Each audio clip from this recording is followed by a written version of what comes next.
ማረን፣ ጌታ ሆይ ማረን፣ ጌታ ሆይ ማረን።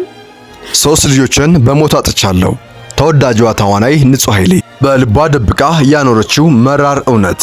የ11 ዓመት የፍቅር ህይወቷን አፍርሳ ትዳሯን እስከ መፍታት ያደረሳት ሚስጥርስ ምንድነው ስንል ጠይቀናል። ምላሹንም ይዘነዋል።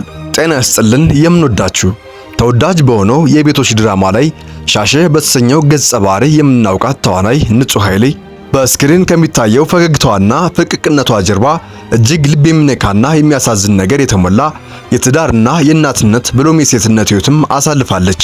ይቺ ፍልቅልቅና ሐሳብ ላይ የምትተውነዋ ተዋናይ በእውነተኛ ህይወቷና ትዳሯ ላይ ዛሬ የምናጋራችውን አይነት ፈተናና መከራ ተሸክማ የምትኖር አትመስልም።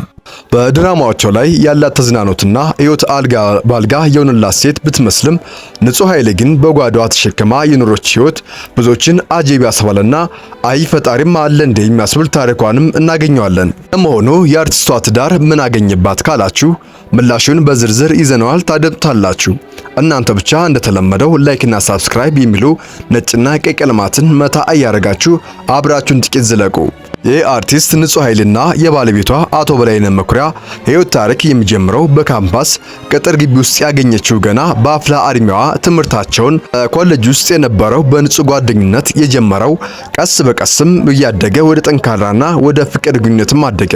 በትዳር ከመጣመራቸው በፊትም ለ11 ዓመታም በፍቅር ቆይተዋል።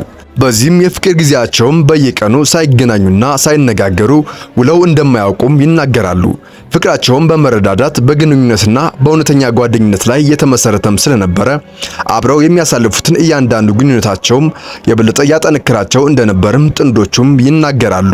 ከ11 ዓመታት የፍቅር ጊዜ በኋላም በትዳር ለመቆራኘት ወስነው ጋብቻቸውን ፈጸሙ። በትዳር ውስጥም 16 ዓመት አብረው ዘልቀዋል። በጥቅሉ 27 ዓመታትን በጋራ ያሳለፉት እነዚህ ጥንዶችም የትዳር ህይወታቸውን የጀመረው ምዕራፎችም በፍቅርና በደስታ ቢጀምሩም ከፊታቸው ግን ያላሰቡት ትልቅ የህይወት ፈተና ተደቅኖባቸው የፍቅር ጣዕሙን ቆምጣጤም አደረገባቸው። ብዙ ባለትዳሮችም በትዳር ውስጥም ሲጣመሩ ቀጣይ ሁለተኛው ልጅ መውለድና መሳም በራሳቸው ፍሬ መተካት ነው። ንጹህና በላይም በፍቅር ከጀመሩ ጊዜም ጀምሮ ትልቅ ህልማቸው አይናቸውን ባይናቸው አይተው ቤተሰቦቻቸውን ማሳም ነበር። ነገር ግን ነገሮች አልጋ ባልጋ አልሆነላቸውም ነበር። በትዳራቸው የመጀመሪያ ወቅት ላይም እርግዝና ተሳካ ቢሆንም በዚህ ጥንዶቹም ደስተኛ ብዙ ነገርም ማቀድ ጀመሩ። ግን ደስታቸው ብዙም አልዘለቀም ነበር። ተስፋቸው እንደ ጉም አልጨበጥ አለ። መጀመሪያ የተፈጠረው ጽንስም በ3 ወሩ ወረደ። ይህ አጋጣሚ በትዳራቸው ከፍተኛ እንደ እርግማን ቢፈጠርባቸውም ወደፊት ይሳካል በሚል ተስፋ ራሳቸውን አጽናኑ። ነገር ግን ከሕክምና ባለሙያዎች የሚነገራቸው ነገሮችም ተስፋ የሚያስቆርጡና ልብ የሚነኩ እየሆኑ መጡ። ሐኪሞችም በሰጧቸው የምርመራ መረጃ መሰረትም የንጹህ የማህፀን ቱቦዎችም በመዘጋታቸው ከእንግዲህ በኋላ እርግዝና ሊከሰት እንደማይችልና ሕክምናውም ተስፋ እንደሌለውም ተነገራቸው። የሕክምና ዓለሙም ባለትዳሮቹ ልጅ መውለድ አትችሉም የሚል ጸንቶ መኖር ውሳኔም ተሰጣቸው።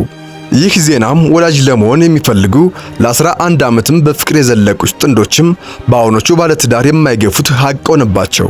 ሐኪሞችም ንጹህ መውለድ አትችልም ካሏትም ከ5 ወራት በኋላም ግን ተአምር በሚመስል መልኩ ያልተጠበቀ እርግዝናም ተፈጠረ። የንጹህና የበላይ ደስታ ወሰን አልነበረውም። ነገር ግን ደስታቸው ብዙም አልቆየም። ይህ ሁለተኛ ጽንስም ገና በ5 ወሩ በድጋሜ ወረደ። የሁለቱ ጥንዶችም ህይወትም በዚህ ሐዘን ተዋጠ። የህይወት የሙቅና የሳሎናቸው ድምቀትም ሲደበዝዝ ታወቃቸው። ትዳራቸው ክፉኛ ተፈተነ። ከሁሉም በላይ ግን ልብ የሚሰብረው እና ይበልጥም ፈታኝ አጋጣሚ መጣ። የመጣውም ከዚህ በኋላ ነበር።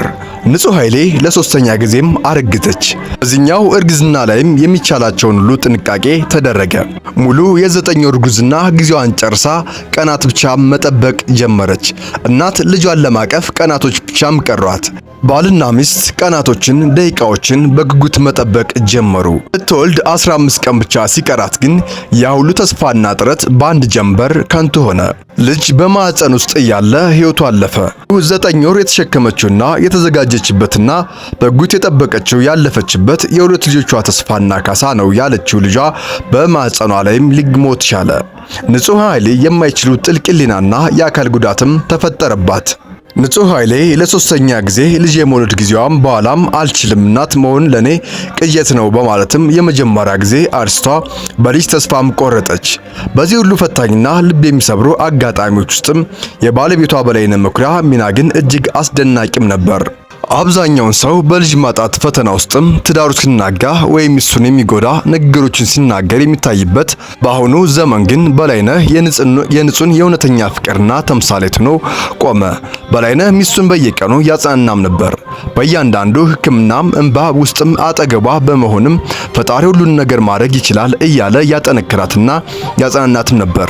ከተጋቡ ልጅ ለመውለድም ሳይሆንም አብሮ በፍቅር መኖር እንደሚችሉም እያስታወሰ ራሷን ሐዘን ዋጥ አድርጎ ሚስቱን ያበረታታና መንፈሷንም ያድስላት ጀመር። ንጹም የባለቤቷን መልካምነትና ታማኝነት ፍቅር ስታይ ልጅ መውለድ ካልቻለች ከሷ ተለይተው ሌላ ሴት ልጅ ወልዶ ፍሬውን እንዳይስትልም ልትፈታው ብዙ ጊዜም አስባ እንደነበርም አልሸሸገችም። በትዳራቸው ውስጥም ብቸኛ ፈተና ልጅ ነበር። ነገር ግን ያ ፈተና ፍቅራቸው ከማላላትም ይልቅ የበለጠ ያጠነክረውና የአንድነታቸው መሰረትም ያጠናውም ሆነ። የሰው ልጅ ተስፋ በመቆረጥበት የሕክምና ባለሙያዎችም አይችልም ብለው ድምዳሜ በሰጡበትና የያዘን ወሰን ባጣበት ቦታ ላይም ፈጣሪም ተአምሩን አንድ ብሎም ጀመረ። ያ ሁሉ የጽናት የእምነትና የትካዜ ካለፈ በኋላ ንጹህና በላይ ጸሎታቸው መልስ አገኘ። ሕክምናው ልጅ መውለድ አትችይም ያላት ንጹህ ኃይሌ ከረጅም መጠበቅ ጊዜ በኋላ ሙሉ ጤነኛ የሆነች ሴት ልጅ መውለድም ቻለች። አንድ ልጅ መውለድ የከበዳት ንጹህ ኃይሌ ከዓመታት በኋላ ደግሞ ሁለተኛ ሴት ልጇንም ወለደች። ባለትዳሮቹ ከረጅም ዓመታት በኋላም አንድም ሁለት ልጆችንም ለማቀፍ በቁ። ዛሬ ላይም 10 እና 8 ዓመት ዕድሜ ያላቸው ሁለት ውብ ልጆችም አሏቸው። ያ የእንባ የተሞላው ቤትም ዛሬ በልጆች ሳቅና ጨዋታ ደስታ ተሞልቷል። ከ5 ወር ከ3 ወርና ከ9 ወር በኋላም ወደ ኋላ የተገኘ እነዚህ ልጆችም ለቤተሰብ ጽናትና ውጤትና የፈጣሪ ታላቅ ስጦታም ናቸው።